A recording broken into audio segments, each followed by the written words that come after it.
Баршаңызға сәлем достар. Бүгін сіздерге ең керемет болып шығатын икра жабуды үйрететін боламын.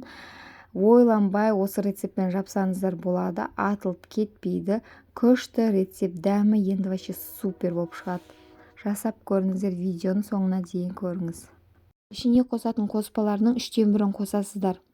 Ең алдымен пиязымызды майға жақсылап қуырып алатын боламыз. Сәбізімізді жақсылап өткізіп аламыз. Бұрышын өткізіп аламыз. 2 бас чеснок. Мұнда біз пиязымызды қып-қызыл қылып қуыратын боламыз, жақсылап. Пиязымыз қып-қызыл болғаннан кейін сәбізіміз бен болгар бұрышымызды салып, тағы да бір 5-10 минутта қуыратын. Енді өткізілген помидорымыздың үстіне қуырылған заттарымызды құямыз. Енді дәміне қарай, өзіңіздің мөлшеріңізге қарай лавровист және де қара бұрыш және тұзымызды салып қайнататын боламыз. Бір қайнатып астын жай қоямыз. Және 4-5 сағат қайнағаннан кейін пісуіне жақын қалғанда кәдімгідей өзінің цветі өзгере бастайды.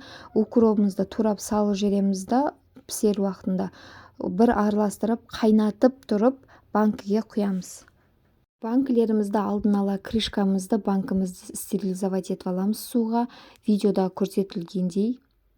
Буланған банкілерімізді сразу осылай крышкасын жауып қоямыз дайындап. Енді банкамызды шетінен әкеліп, осылай оттан алмаймыз, отқа қойып, қатты қойып, қайнатып тұрып банкіге құятын боламыз. Бетін закрывашкамен жауып, болды, ас болсын, дайын болды. Астарыңыз дәмді болсын. Маған подписацияны басып кетуді ұмытпаңыз.